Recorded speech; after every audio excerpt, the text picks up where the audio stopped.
want to engage with people. So I have built communities. I've built communities in Australia. I've worked with people on the west coast of America doing it, in Montenegro and Macedonia. But predominantly, if I'm honest, my international credentials stretch very little further than Bournemouth. So I am based down on the south coast in the UK, and I have been instrumental in building a lot of the community-based activity around the creative and digital sphere. So you're here to hear about as the what, the why, the who, the how of community building. So this was what I went back. I know this has been postponed a couple of times. So I went back over what I'd said to Ben and what he'd put on the Eventbrite page. And we were going to talk about what, why, and who, and how to go about building communities. So it's a workshop as such, and there's going to be some exercises, not for you to do right now, but for you to do at your leisure. And what I intend to do is share this presentation with Ben and the team afterwards, so that they can forward it to you guys, and you can go through it at your own speed. There is a process, I guess, of sorts, a framework to help you go through if you want to go about building your own communities. And again, as Ben said, if you've got some questions, I'd really appreciate a conversation. It's very strange being sat here in my bedroom. My kids and wife are downstairs having some dinner. I don't know if we're going to get interrupted at any point. We might do, but I'm much better when I'm engaged and talking to someone. So anyway, we'll go through this. So start off with what is a community? It's a basic question, and I'm sure you know it, else you wouldn't even be here. But that's not going to work, is it? There's loads of writing on my slides. You're not going to be able to see half of it. It is a social group with common interests or embedded with a common culture. So it is, for the want of a better way of saying it, a group of like-minded individuals. And one of the reasons why we aim to build communities, be it around a business, be it around a product, be it around ourselves and our families, right, is we've always have a need to feel like we belong. You go back millennia to cavemen, and they'd sit around fires and they'd build communities. Then we get to the Middle Ages, and communities are built around villages, and they're built around people who deliver a set of products to each other, a set of services and products. And then you grow, and then it's like Henry Ford building a community out in Detroit to build his machineries. And then we come into the modern age and social media, and that way of feeling like you belong, feeling like you're part of something, but it's a way to exchange ideas and thoughts and opinions. And let's not beat around the bush. It's a way to sell stuff to people as well, which is part and parcel of why most businesses want it.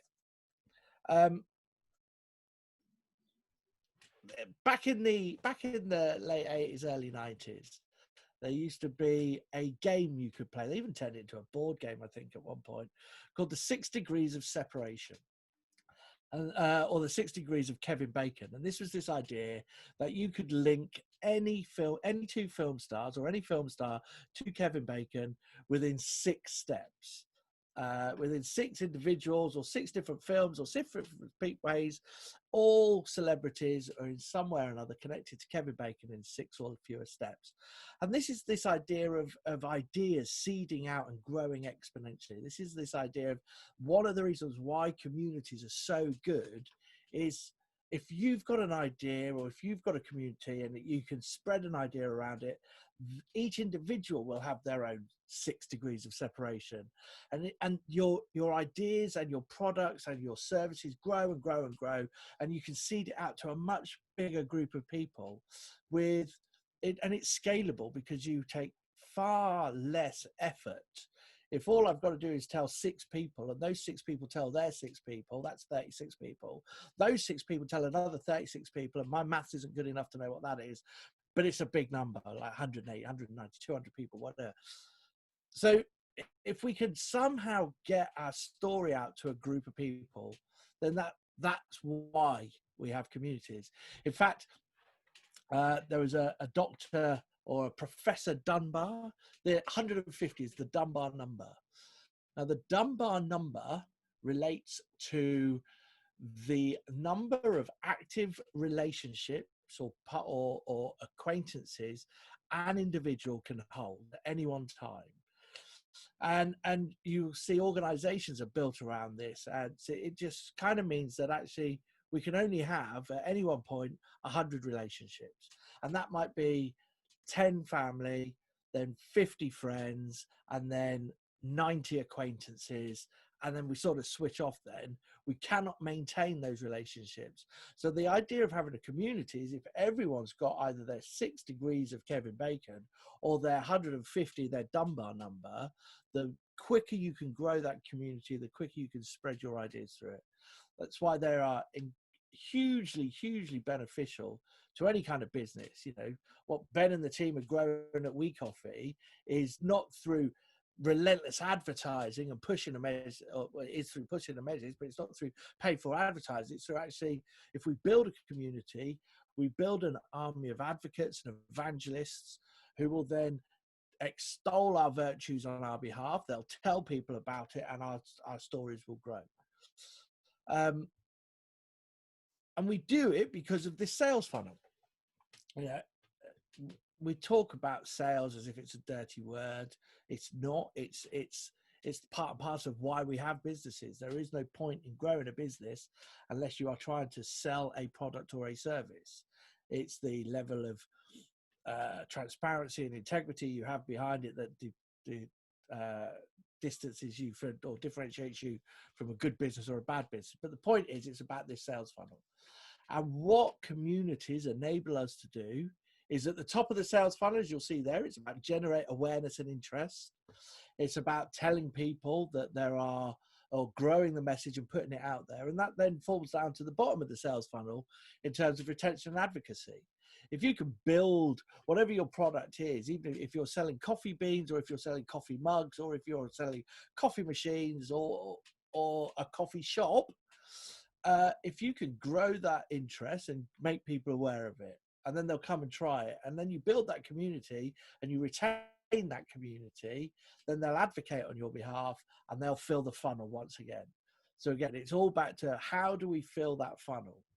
And that's why we're here. That's why you're here, wanting to know a bit more about communities. There are 2 ways you can grow a community, right? There is evolution. You can slowly but surely, through luck rather than judgment, set something up and cross your fingers that it's going to grow, that it's going to develop into community. And to be honest, that ain't a bad way to do it. You know, it comes from the heart. It's where you have a passion, and you, because of the distribution that the internet enables us, it will grow and you will find those like-minded people and they will join your community, and slowly but surely over time you'll grow a community. And in which case, if that's how you're going to do it, if slowly but surely you're organically going to evolve your community over time, then you need to do 3 things. You need patience, you need precision, and you need devotion. Simple. I mean, it sounds simple. You've got to put the work in. Patience it's a long game. That you cannot, if you're just going to let your community evolve, you've got to have the patience because you've got to put the time in. It will grow slowly but surely. It will evolve slowly but surely, and it will take time. So you have to. Don't think this is going to happen tomorrow or next week or even next year. It might take 2 or 3 years. There's an example that I come on to later called You Are the Media. And this is a community a friend of mine has grown. Well, we started it together and then he's carried it on. But we started it in 2013, so 7 years ago. And it's only at the tail end of last year, and actually as COVID and the coronavirus hit, that it's really come into its own and it's really blown up now. But, you know, it was 7 years of slow, methodical growth. And that's the point then. So you've got to be precise about it. You've got to understand what it is you're doing and why you're doing it, what fits within your community, what doesn't fit within your community. You've got to have that focus, because if you don't have that focus, it's not a community, a social group gathered around a shared interest or culture. It's just a group of people, and just a group of people is not necessarily a community. So you've got to be precise about what it is you're doing and have the patience to do it for a long time. And then the devotion. If you're going at it half-assed, if you've not really got your heart behind it, if you don't have a desire and an urge and a push to really force this thing forward, waiting for it to slowly but surely evolve organically over time you'll be waiting a long time, right? So if you're going to go down route one, patience, precision, and devotion. However, I'm assuming that the reason you guys are here is because you don't think you're going to go down route one. You would rather accelerate it as quickly as you can, or know somewhere along the line whether it's the right or the wrong thing to be doing, or they're the right or the wrong people to get involved. So we want to go down route two, and that is a more planned route. So this is the idea that we are going to specifically aim to grow a community. We are specifically going to concentrate on evolving it rapidly or accelerating it over time, over a shortest period of time. And in order to do that, you've got to go through a process. What you can't see because it's underneath the UR screen share is this is the thing that you're aiming for. Okay, this is the holy grail then of your community, that you will have a series of people, you will have people in it, you will have assets, and it will have a culture. You know, once you've got the people, the assets, and the culture, that is your community, right? So this is one of those exercise sheets that I was talking about, and it's quite a rudimentary thing, and we will go through some things in a little more detail later on. But the idea is that if you're thinking about the people, who are they and why are they there? I often talk. I used to work for the government as an innovation advisor, and in fact, it was one of the first communities that I was involved in growing was around inventors. And I had to set up a series of an inventors network across the south coast of the UK. And this was in the days before Dragon's Den, and people used to come to me and say, I've invented this new widget. I've invented this new widget. And I would then say, who's going to buy it from? Who wants your new widget? And 9 times out of 10, the inventor would come back and say, oh, it's for everyone. Everyone will want my widget.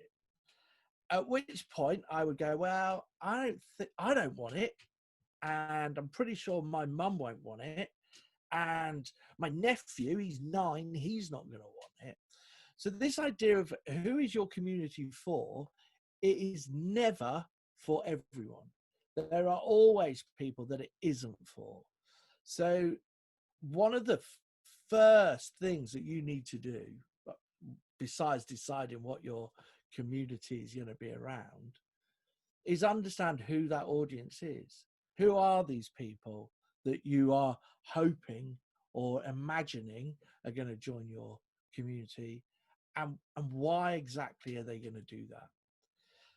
There are a multitude of things. It might be about information, it might be about camaraderie, it might just be about them beating their chest and saying how good they are at something. There might be all manner of reasons why people will join, but if you don't know what they are, then it's very hard to grow something like that. So if you don't know who the people are and why they're there, you're gonna struggle. So the next part of that triumvirate then is the assets. And I'm talking about, this isn't right at the start. This is when you look back in hindsight as to the people, the assets, and the culture. What are the assets that you have? Now, that might be the platform that your community is built on. So I've worked with people. Ben mentioned the Leapers community earlier. So that is a community that exists purely on Slack. I've worked with other communities where we had an email database, but we only ever emailed people to tell them when the next virtual physical event was on, and we only did 4 events a year. I've been on other networks and communities where we exist in LinkedIn. Now I've got another one where it's a community of authors, self-published authors, and we only exist on WhatsApp. It's a WhatsApp group. But part of that is understanding the assets that you have. Is it if we're sharing knowledge? Are they white paper? What is it? What are the tangible things or the intangible things? What is it we have and what is it we need? And that comes back again to the who the people are and why they're there. But I think more than anything else, more than the other two, the most important element of this is the culture. And by culture, I mean personality. Right? It's what is the personality? How do people communicate? How do people engage? How do people interact with one another? And what are the shared values? If we think back to what a community is, it's a social group that gather around a shared set of values and culture. So without that shared set of values and culture, and without those people and without those assets, you don't necessarily have a community. Now, if that's you looking back in hindsight, thinking these are the three fundamental things our community needs to have, in order to get those three fundamental things, you need to focus on three very specific activities. You need to grow your audience, right? You need to grow the community. Now, it might be your community of 6 people or 60 people, 600 people or 6,000 people. But it's about how do you grow it, and do you grow together? Is it about growing as a group, or is it just growing the numbers? How are you going to do it, and when are you going to do it? Do you want to do it quickly? Do you want to do it slowly? Part of this worksheet here that for you to fill out at your leisure is to just go through a process of saying, how quickly do I want to grow? When do I want to grow? When's a good time to be growing? Is there a fluctuating or undulating timeline that this will fit around? Are there certain times of the year when it would be more active or less active? Another of the activities that I think that I've found from experience that help establish your community is this idea of nurturing and fostering. So nurturing is about encouragement, and fostering is about I guess gathering together and helping move forward. It's a slightly different verb for nurture. But the idea here is that you are working with each other to nurture and grow and foster a community of shared principles, shared values, and a shared culture. And these three words tend to evoke a sense of giving, a sense of exchange, right? And that's what you want from your community. You're setting it up with a reason to do something. There is and we'll come to this in a minute, what is your motivation for doing this? But equally, it's got to be a give and take thing, which leads us neatly onto the three basic behaviors that you want within a community. Is how do we get people to engage? So it's all very well growing a email database, but if there is no way for there to be an exchange, if that is the one and only way to engage, it's not so much a community as a one-way communication channel. It's a channel rather than community. So it's how do you engage, but how do you encourage an exchange? And then about acknowledgement, it's about, we'll get onto this right at the end of the workshop or the talk, presentation, call it what you will. But there is this idea of the community needs to exist on its own. Yes, you need a leader at one point. Someone who's going to be a figurehead. Someone's going to set this up. One of you guys is going to grow and nurture and foster this collaborative environment. But you want to acknowledge that there are other people there. And once it gets to a certain size, once you've grown it to a certain size, it slowly becomes out of your hand. If you come back to that Dunbar number, If you get more than 150 people, you're not going to be able to manage it yourself anyway. If it's not generating revenue, you're not going to want to manage it anyway. And actually, if you want more people involved, then you've got to give it away to them, and you've got to acknowledge their involvement in it and what they can gain from it. So it's about thinking about, so if we think about, it's about people, assets, and culture. It's about growing, nurturing, and fostering, but you need to concentrate on engaging, acknowledging, and exchanging. Now, if you can get all of those 9 things right, in varying degrees, then you'll have a successful community. So let's go back to the start. What is it? You're going to go about setting up a community. What is your motivation? Why were you doing this? You know, we've already said it takes a long time. What it said is you've got to be precise and devote an awful amount of time to it, and you might not necessarily see a return immediately. If you go through a process of truly understanding what your motivation is, those things become a lot easier. In a previous life, I mentioned it to Ben earlier. I worked as head of enterprise for a university, and my role there was to run an incubation center. And again, I built a physical community around this incubator. And one of the things that I used to do was, if you wanted to take space in there, you had to write your business plan. And I would get a lot of people coming in and they tell me these fantastic ideas, and they were truly brilliant ideas, great companies that they could have been, and they took how they were going to grow, what they were going to do, and here's the numbers, and this is where I'm going to get the money from. And I would sit there and go, right, brilliant, that is fantastic, write it down. And then half of them would walk away and they wouldn't write it down. The point of writing something down is it gets your thought process going. So from the perspective of how do I build a community, the first thing you've got to think about, and you don't ever have to show anyone this, by the way, is what is your motivation? Can I move? I don't know if you can see that. I hope you can see that. But there's some ideas there about what the motivations must be. Now, one thing for me, hand on heart, one of the reasons why I grow communities is I've got a really big ego and it needs feeding. I like to be the center of attention, and I'm quite open and honest about that. So if that's your motivation, that's fine. If your motivation, as Ben and the team at Week Office might be to, we need more people to access our products and services. I ran another community that was around surfing, and it was run by a surf school. So what we did was we built a community, and these were all existing surfers. These guys didn't ever need to come to surfing school. That was never the point of it. But we knew that we went through this process and we wrote down why we're doing this.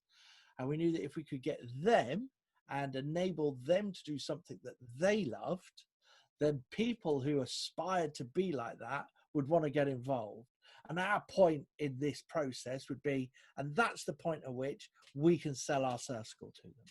So understanding your motivation is a key thing. And one of the best ways to do that is this question. It's normally 5 whys, but my screen split up better into 4. But it is to ask yourself the same question, why? Why am I doing this? I'm doing this because we want to sell more product. Why do you want to sell more product? Well, I'm doing this.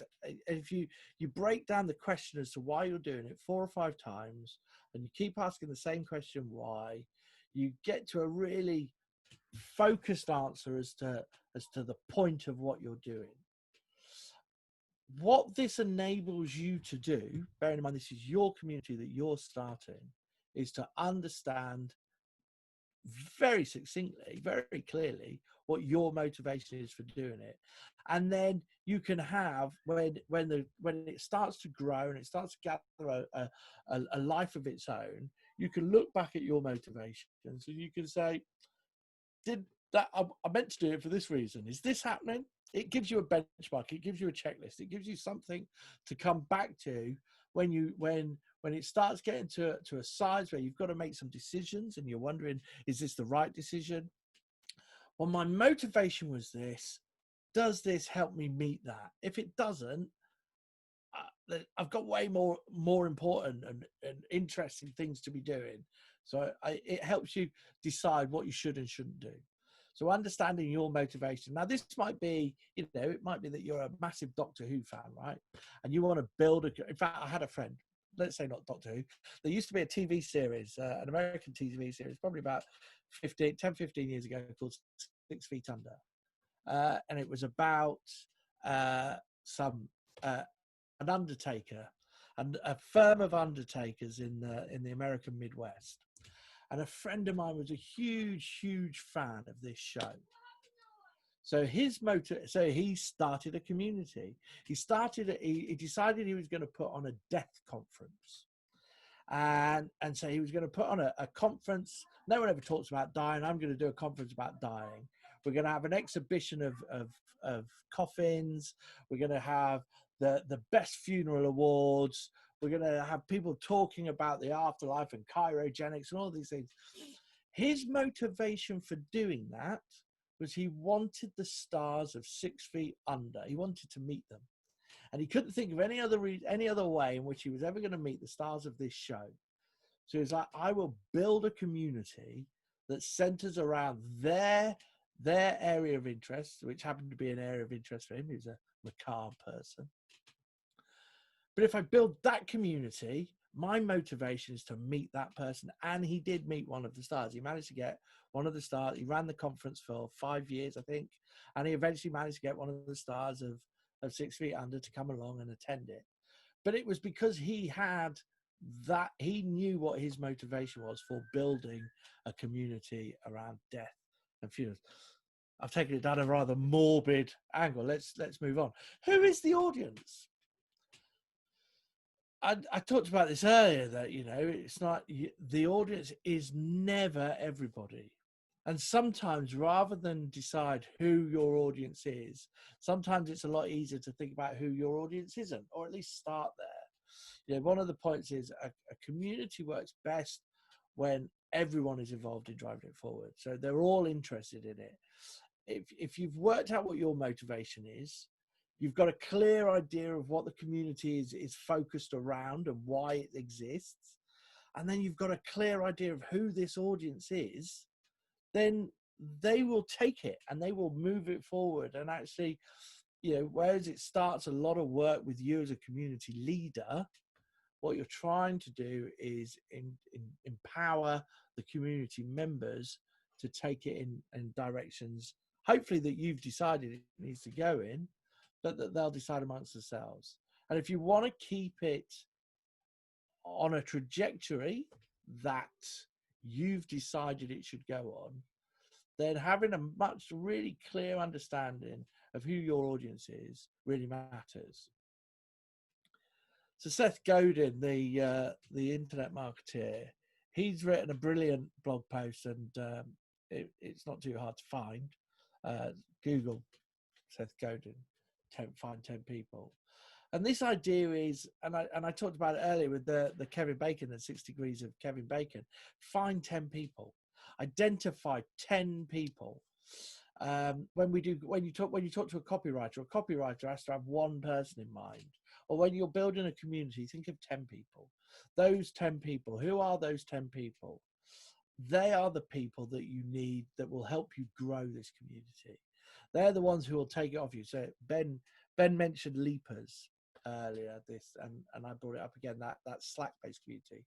So I'm a community host there. It's Matthew Knight's community. He grew it. He thought of it. He's the driving force behind it. But what I've done is I've really bought into what he's doing there, and I really love the idea. So much so that now I've become a community host, and I have a certain level of freedom because he trusts and respects, and he needs me. So who are the 10 people that you trust or respect or need? Now, they might not be actual people. They might just be personas that you're thinking of. It might be that you just detail the type of person that you want, those 10 people. But if you make it into a bite-sized chunk, and 10 people is not too hard, you can physically go out and find them. You know, I'm a marketing consultant, and I had a conversation a few years ago with a colleague who was talking about business development, and I was like, I've worked out I need 10 clients a year, and if I can't go out and find 10 people to work with me, if I can't go and knock on doors or target people to find those 10 people, then I really shouldn't be in marketing. So if you want to build a community, if you can't find 10 people to be in this community, 10 people with a shared value or shared interest, who will gather around a shared culture with you, then perhaps building a community is not the right thing for you. So you start with this. You start with the one person. You take that idea that copywriters have. So copywriters write with one person in mind, or an author will write with one person in mind. You can never write for everyone. So that one person is you, okay? You're starting this. You're the person at the center of this target. So that's when you're thinking about what's your motivation.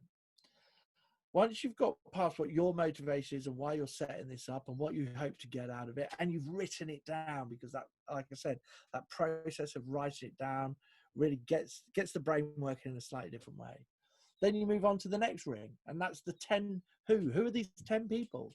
Who are these 10 people that are going to share my vision or share what's happening in this community, who have enough of a shared interest in this theme that I've cooked up, that they will then go and tell their thing.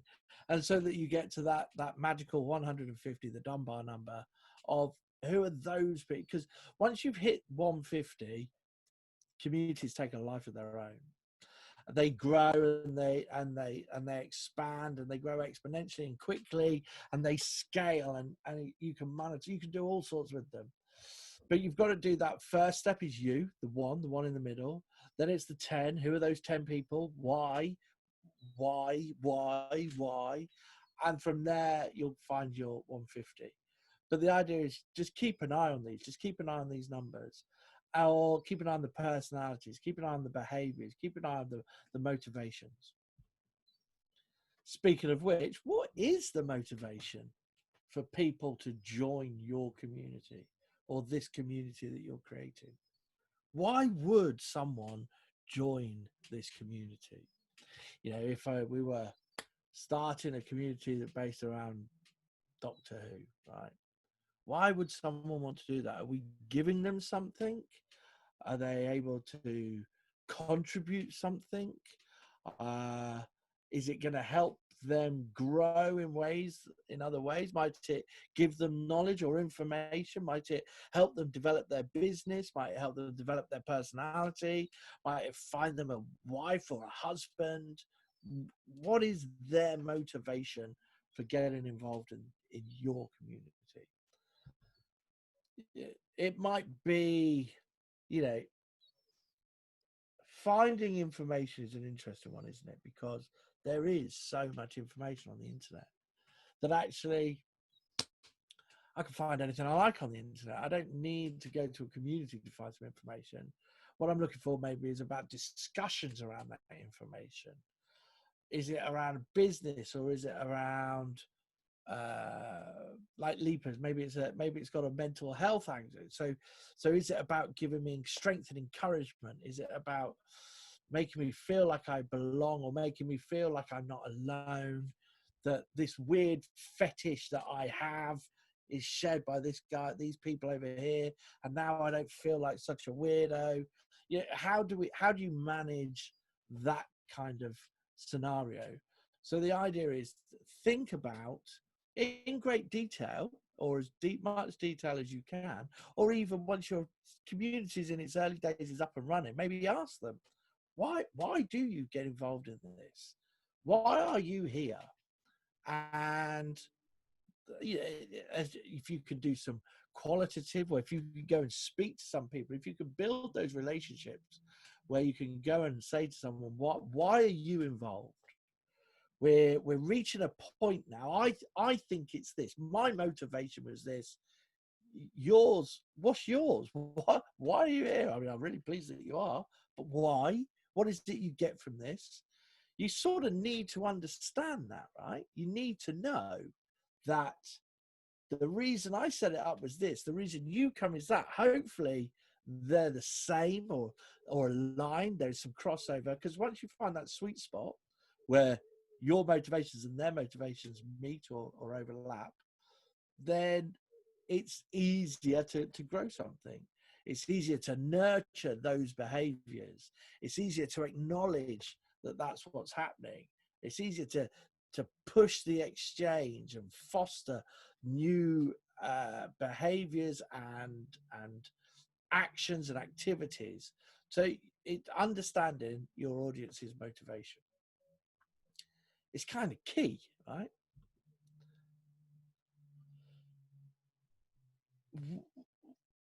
There are so many communities.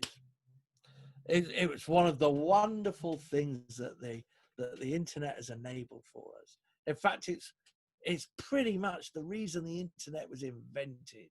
You know, the back when it was the ARP network, it was a network of military scientists and universities that wanted to exchange ideas. It was a community. The internet was built as a community. And since day one, whenever, you know, what was it? ARP was back in the 50s when it started, and then early 90s, and Tim Berners-Lee came up with the World Wide Web, and suddenly it exploded. And now here we are, 2020, and you can't swing a cat without hitting a community. So you've now got to find a way of differentiating yourself. You've got to find that personality. Now, there might be 101 online communities about Porsche drivers, or Nike Air Jordan collectors, right? There's 101 communities around that. Or there's 101 communities about culture, or there's 101 communities about HR, or there are 101 communities around coffee and coffee shops. So what's the personality of your one? What is it that sets you apart? How do you understand that? How do you define that? And how do you tell people about that? You know, this is what businesses face on a daily basis when they're trying to build their brand. So my day job is as a brand consultant, and businesses are always sort of put onto a back foot when I start talking to them about their internal culture. What is it? How do you guys speak to each other? And how do you communicate? And what sort of social activity? They're like, nah, we wanted a logo and a strap line and stuff. It's not about that. It's about the personality internally. That's what builds your brand around. Now, one of the ways that we've dealt with this is through manifestos. So this picture here, right, on an angle. I was part of a community based in Bournemouth called Meat Draw. So Meat Draw was set up by, there was a group of digital agencies, and we're down here by the beach, right? And we were chatting one day, and we sort of said, if we were up in London, media agencies and ad agencies, we were up in London, we'd all be drinking in the same pubs. We'd hang out. And actually, we've all freelanced in each of these agencies. Maybe we should hang out. That was our motivation, right? So we picked a pub and we picked a night, and we said we emailed a bunch of people and said we're going to be in that pub on that night. 6 years later, this picture was taken. This was, I think, our 22nd event. We did one every 3 months, and this was our 22nd. We had 1,200 people turn up to a beach party. It wasn't a beach party, it was a networking event. The council tried to cancel it because we had 1,200 people signed up to attend. Every single person that you see there works in either a digital agency or an advertising agency or a PR agency. They're a copywriter or a film director. We got it to a point where we'd grown this community. We had like 4,000 email addresses. We had 6,000 followers on Twitter. We had 1,200 people turning up to an event on a beach, and it was free to attend, right? They didn't have to pay for a ticket. We never charged for anything. The reason that we did that was we had a certain personality, and we had the personality because we wrote the Barry Manifesto. We sat down after we'd got to a point after the fourth or fifth, sixth or seventh event. Myself, well, actually, it was just myself. I sat in a room one night and went, actually, I'm getting annoyed. The community's getting away from us. We're not doing the things that we said. So I sat and wrote a manifesto, and then I went and spoke to an art director friend of mine, and I sent it to him. And between us, we gave it a personality. So it could have just been a manifesto, and it could have been just me ranting, we are this, we are this, we are this. He then comes on and says, actually, no, we need to be a bit softer. We need to step away. We are not a chamber of commerce. We are not this, we are not that. We are a group of creatives. And so he imbued it with some personality. And it was at that point that the thing exploded. The same here this is the Do Lectures. The Do Lectures started live. It started at the same time as a conference I used to run called Silicon Beach. So the Do Lectures is an annual conference in Wales, and I think they do one in Australia and California as well now. They have 80 guests. You can buy a ticket. It's £1,500 for a ticket. They have 80 attendees and 20 speakers, and you stay in yurts. But the wonderful thing about this was it was started by a guy called David Hyatt, who used to be creative director at Saatchi, and he understands branding and he understands communities and growing communities. And part of the ethos of the Do Lectures is to rebuild the community around Cardigan Bay.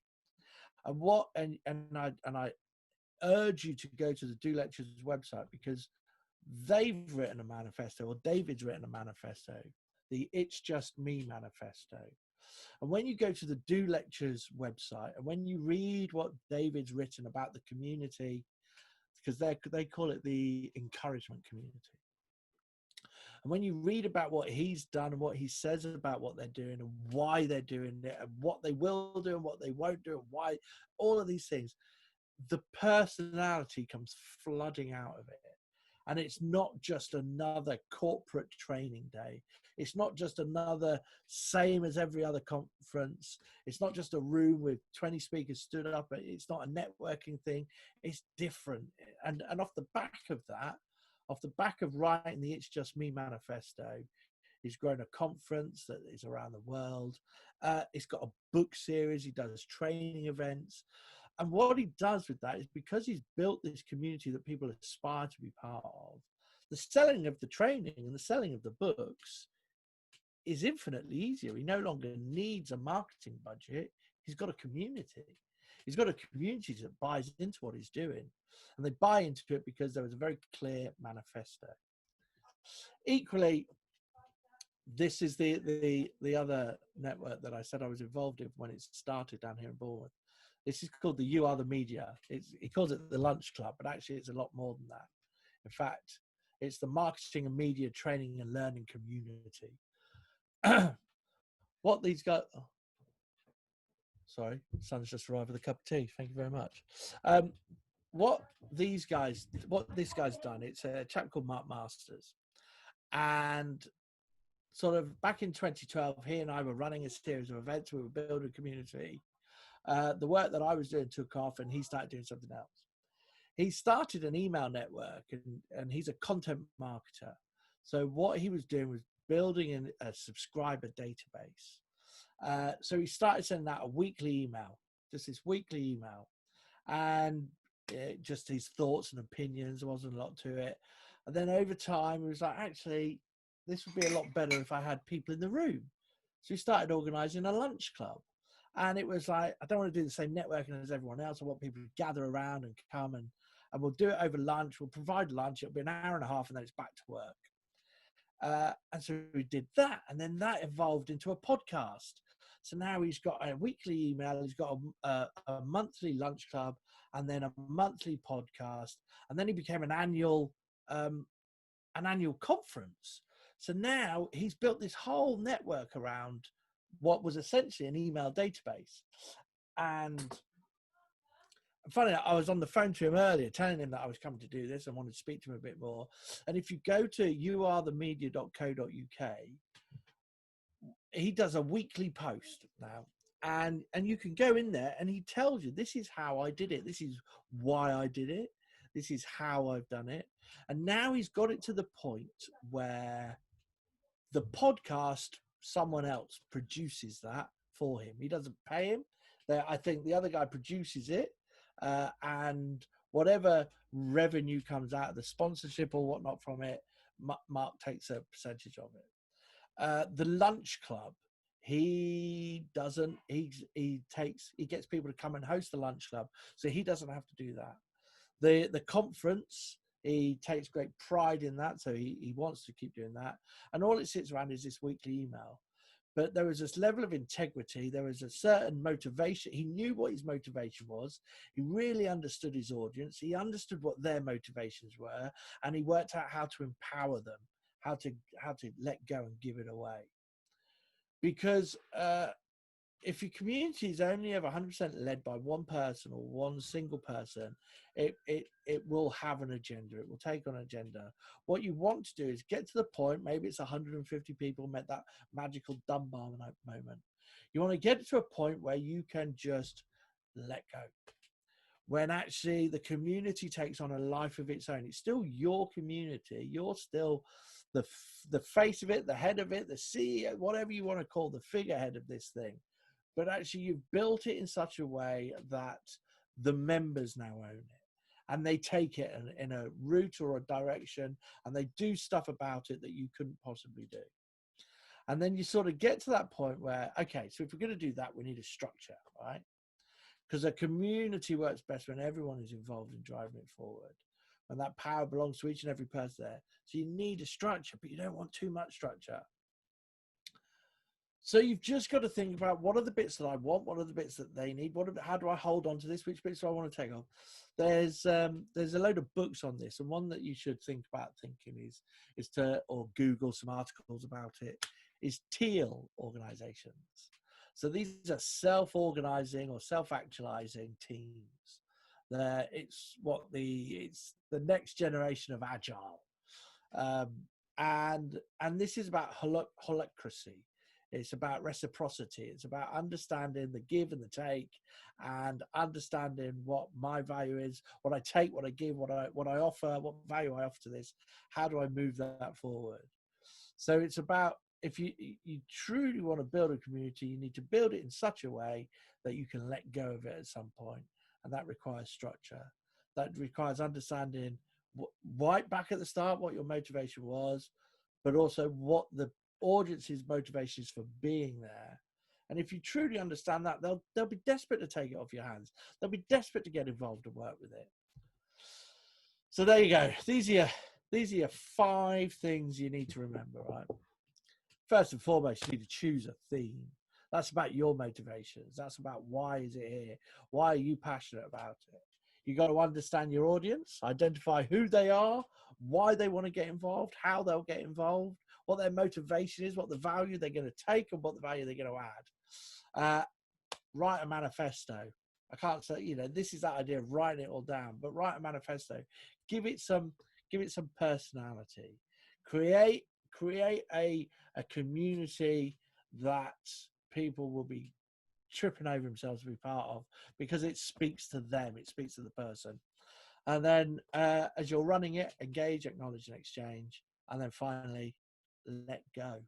You got to let go, but sooner or later. Ben, that's me done. That's my last slide. Sorry, folks. I hope that was helpful.